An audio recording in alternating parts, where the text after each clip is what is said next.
పిల్లలు కావాలనే మీ కలను నెరవేర్చుకోండి. మొదటి కన్సల్టేషన్, మొదటి స్కానింగ్ ఉచితం. వివరాల కొరకు హెగ్డే ఫెర్టిలిటీని సంప్రదించండి. నమస్తే విజయ పెద్దన గారు. నమస్తే ఉషా. రిలేషన్షిప్లో భార్యాభర్తల మధ్య ఉన్న తగాదాలు, చిన్న చిన్న ఇష్యూస్ వచ్చినప్పుడు వైఫ్ ఒకవైపే మనం కనుక చూస్తే, ఒకళ్ళ ప్రాబ్లమే కనుక మనం చూస్తే చాలా వీక్ అవుతూ ఉంటుంటారు.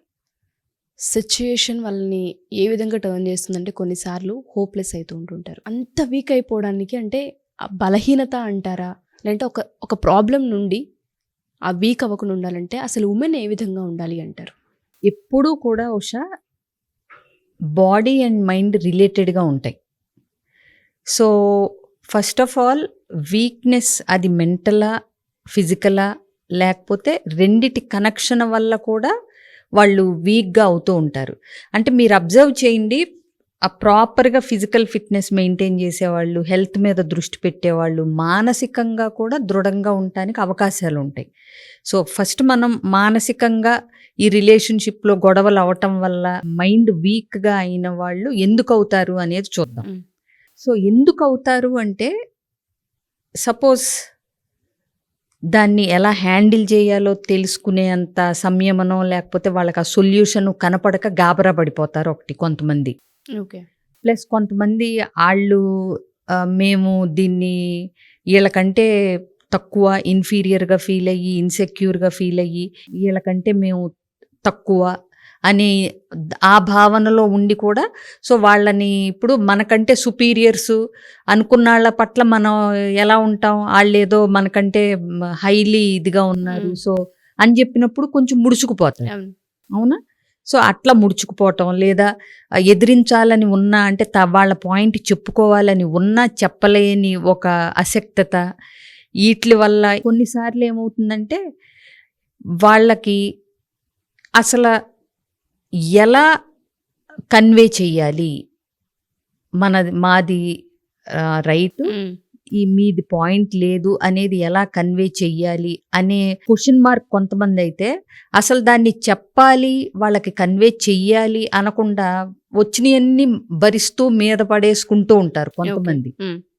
అవునా?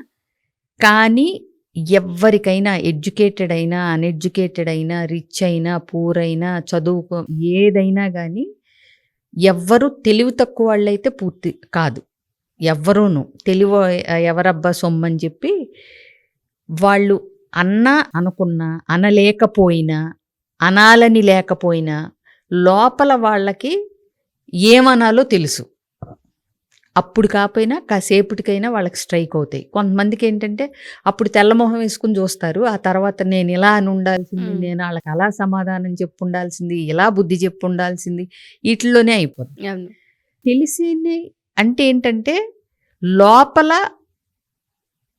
వాళ్ళు ఎవరు వాళ్ళకి నచ్చినట్టుగా వాళ్ళు ఉండనప్పుడు మెయిన్ మైండ్ వీక్ అవుతుంది. అంటే నీకు ఎదిరించాలని ఉంది, ఎదిరించలేకపోతున్నావు, ఎదిరించే శక్తి నీకు లేదు, మాటకు మాట సమాధానం చెప్పే శక్తి నీకు లేదు, నీకు లోపల ఎదిరించాలని ఉంది, ఇది కాదు కదా నాతో ఉండాల్సిన విధానం, నాతో మాట్లాడాల్సిన విధానం, నన్ను ట్రీట్ చేయాల్సిన విధానం అని నీకు అనిపిస్తుంది లోపల, కానీ బయటికి నువ్వు అది చేయలేకపోతున్నావు. అప్పుడు నీకు సంఘర్షణ, అంటే నువ్వు ఉండాలనుకున్న విధానానికి నువ్వు ఉంటున్న విధానానికి మ్యాచింగ్ కుదరక నీలో ఒక సంఘర్షణ, అంటే ఒత్తిడి పెరుగుతుంది. అవునా? అప్పుడు ఆబ్వియస్గా ఏమవుతుంది, మైండ్ వీక్ అవుతుంది. ఓకే. సో మైండ్ ఏంటంటే, మైండ్ వీక్గా ఉన్నప్పుడు ఒక సమస్య నీకు సమస్యలాగా కనిపిస్తుంది. అదే మైండ్ నీకు బ్యాలెన్స్డ్గా ఉన్నప్పుడు ఒక సమస్య నీకు ఛాలెంజ్ లాగా అనిపిస్తుంది. ఓకే, దీని సంగతి ఏంటో చూద్దామని. నీ మైండ్ స్ట్రాంగ్గా ఉన్నప్పుడు సమస్య నీకు ఒక అవకాశం కింద కనిపిస్తుంది. స్ట్రాంగ్ మైండ్ వాళ్ళకి ఏదైనా ఆపర్చునిటీలానే ఉంటుంది. అర్థమైందా? సో మైండ్ స్ట్రెంథనింగ్ అనేది కూడా మనకు మనం చేసుకోవాల్సిన ఒక ప్రక్రియ, అంటే ఒక రొటీన్, ఒక డిసిప్లిన్. ఇప్పుడు మనం జిమ్కి వెళ్తారు, ఎక్సర్సైజులు చేస్తారు, జాగింగ్లు, రన్నింగ్లు, మ్యారథాన్లు, అప్పుడు ఏమవుతుంది, బాడీకి మజిల్ క్రియేట్ అవుతుంది, ఫిట్నెస్ వస్తుంది. సేమ్ వేలో మనస్సుని కూడా ఫిట్నెస్కి ట్రైన్ చెయ్యాలి మనం. ఊరికే రాదు, మనసుకు కూడా ఫిట్నెస్ కావాలి, తెచ్చుకోవాలి అనుకుంటే ఫిజికల్ ఫిట్నెస్కి ఎంత కష్టపడుతున్నామో మెంటల్ ఫిట్నెస్కి, మనసుని స్ట్రాంగ్ చేసుకోవటానికి, మనసుని దృఢపరచుకోవటానికి కూడా అంతే ఎఫర్ట్లు పెట్టాలి. ఇప్పుడు ఏమైందంటే ఇది వరకు, ఇప్పుడు చూడు మనం ఎట్లా చెప్పుకుంటున్నాం, శారీరక ఆరోగ్యం గురించి వచ్చినప్పుడు మనం ఏంటి, ఇప్పుడు మన అమ్మమ్మ వాళ్ళు ఏమన్నా జిమ్ములకి వెళ్ళారా, లేకపోతే అది చేశారా, ఇది చేశారా అని మాట్లాడుతున్నాం. అవునా? సరే, వాళ్ళ తిండి, వాళ్ళ పనులు, వాళ్ళ లైఫ్ స్టైల్ని బట్టి ఆ రోజు చేయిపోయినా సరిపోయింది. మరి మానసికంగా కూడా ఆ రోజుల్లో వాళ్ళు ఎంతోమందికి సలహాలు ఇచ్చి, ఆడవాళ్ళు కూడా ఎంతో ధైర్యంగా ఉండి, దృఢంగా ఉండి, 10 మంది పిల్లల్ని ఒంటి చేత్తో పెంచి, మరి ఆ రోజున మరి మెంటల్ ఫిట్నెస్కి వాళ్ళు ఏం చేశారు మన అమ్మమ్మలో అని అంటే, ఆ రోజు వాళ్ళు ఫిజికల్ ఫిట్నెస్ ఎలాగో వాళ్ళ ఫిట్నెస్ కూడా అంతే అలాగే ఉంది. ఇవాళ ఫిజికల్ ఫిట్నెస్ ఎట్లా అత్యవసరం అయిపోయిందో, ఇన్ని డిస్ట్రాక్షన్స్తో, ఇంత సోషల్ మీడియాతో, ఇంత స్క్రీన్ టైములతో, ఇలా మారిన లైఫ్ స్టైల్ చేంజెస్తో మెంటల్ ఫిట్నెస్ కూడా నువ్వు ఫిజికల్ ఫిట్నెస్కి ఎఫర్ట్ పెట్టినట్టు నువ్వు రోజు దానికి టైం కేటాయించి మెంటల్ ఫిట్నెస్ కూడా నువ్వు ఒక డిసిప్లిన్, ఒక దినచర్య పాటించకపోతే మైండ్ కూడా వీక్ అయిపోద్ది ఇప్పుడున్న రకరకాల సిచ్యువేషన్స్ని బట్టి. ఓకే. సో మీరు అన్నట్టుగానే ఎస్పెషల్లీ ఆడపిల్లలు ఏంటంటే చాలా వీక్ అయిపోతారు. మీరు అన్నట్టుగా కొన్నిసార్లు డిఫెన్స్ చేసుకోలేము, మాట్లాడలేము, ఇది కాదు కదా అని చెప్పలేరు, కొన్నిసార్లు ఎక్స్ప్లెనేషన్ ఇవ్వలేరు. ఆ ప్రాసెస్లో మీరు అన్నట్టుగానే ఆ సంఘర్షణ అనేది అలా ఉంటూ ఉంటుంది.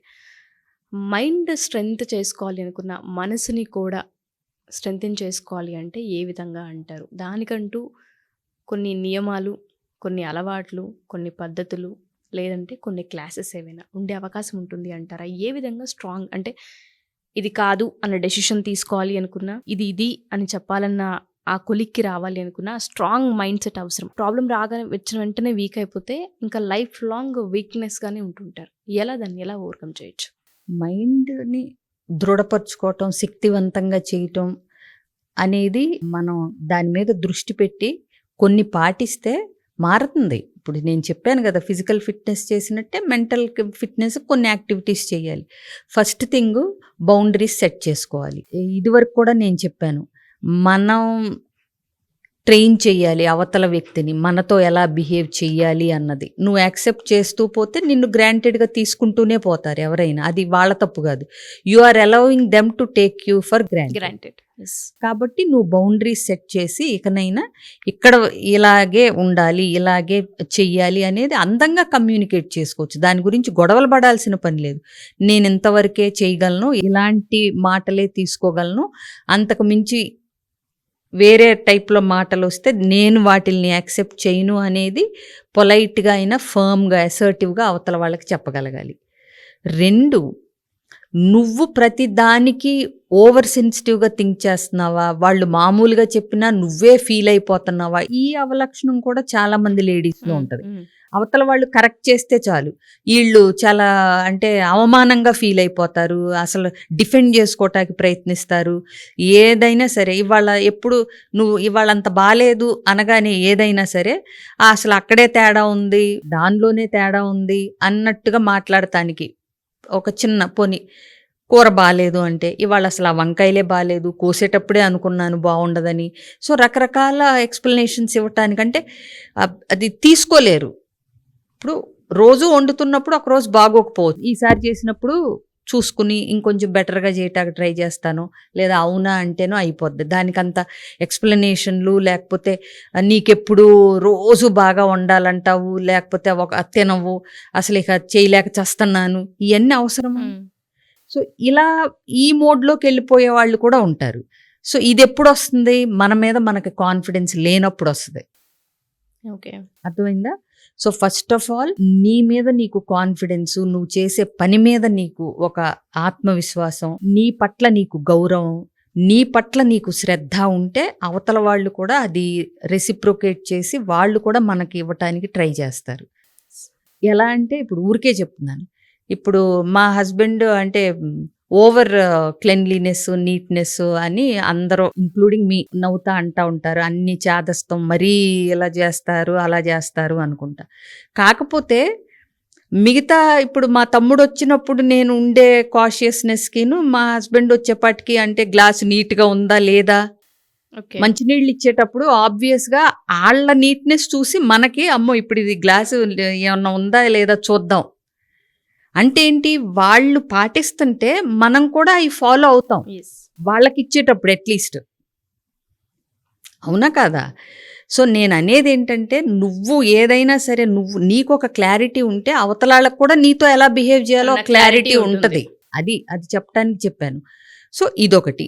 ఇంకొకటి, మనసు వీక్గా ఉంది అనుకున్నప్పుడు ఏంటంటే, నీకు నచ్చిన యాక్టివిటీస్, హాబీస్, లేకపోతే పనులు నీకు నచ్చినవి ఖాళీ టైంలో కానీ అసలు మామూలుగా కానీ నీకు నచ్చిన వ్యాపకాలని సృష్టించుకోగలగాలి. ఎంతసేపు టైంపాస్కి పార్ట్నర్స్ మీదో, ఫ్రెండ్స్ మీదో, వాళ్ళ మీదో వీళ్ళ మీదో ఆధారపడిపోకూడదు.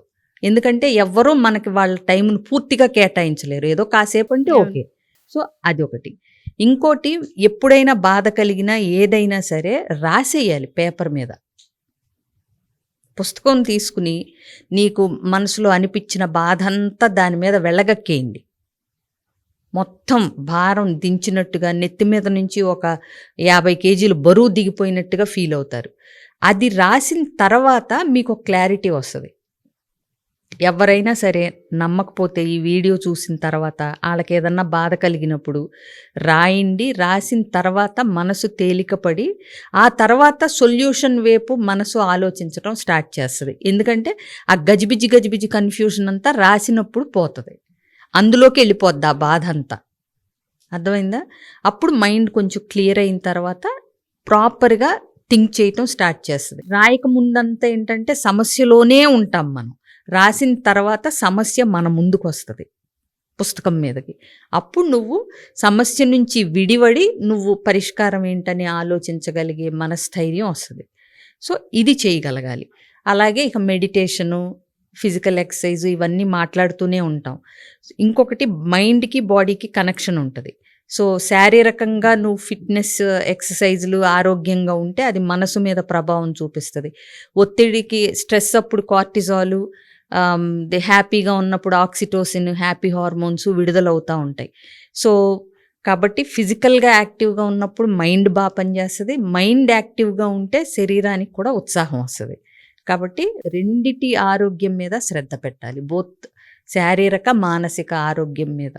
ఇంకా ఏమన్నా అంటే ఇది చెప్పినంత ఈజీ కాదు, మాది చాలా వీక్ మైండ్, ప్లస్ మీది అంటే వింటున్నా కానీ నేను ఆచరించలేకపోతున్నాను అనుకుంటే కనుక అప్రోచ్ అవ్వచ్చు. డెఫినెట్గా మ్యామ్. సో ఎవరైతే ఆడవాళ్ళు మా ఈ వీడియో చూస్తూ ఉంటుంటారో బోత్ అప్రోచ్ అవ్వచ్చు. బట్ ఎస్పెషల్లీ ఉమెన్ వైపు కనుక మాట్లాడాల్సి వస్తే చాలామంది చిన్న చిన్న ఇష్యూస్ వచ్చినప్పుడు వీక్ అయిపోతూ ఉన్నాం, ప్రాబ్లంలో పడిపోతూ ఉన్నాము, బాడీ వీక్ అయిపోతుంది, మైండ్ వీక్ అయిపోతుంది, ప్రాబ్లం పెద్దదిగా కనిపిస్తుంది, దీని నుంచి బయటపడాలంటే ఎలా అనుకునే వాళ్ళందరికీ కూడా సొల్యూషన్ ఖచ్చితంగా ఉంటుంది. విజయ పెద్దన గారు చెప్పినట్టుగా ఫస్ట్ దాన్ని పేపర్ మీద పెట్టే ప్రయత్నం చేయండి. ఆ తర్వాత కూడా మీకు ఇంకా హెవీగా ఉంది, ఒకసారి సెషన్ అటెండ్ అవ్వాలి లేదా ఒకసారి మాట్లాడాలి అనుకుంటే కింద స్క్రోల్ అవుతున్న కాంటాక్ట్ నెంబర్ని కాంటాక్ట్ చేయొచ్చు. Thank you ma'am. Thank you so much.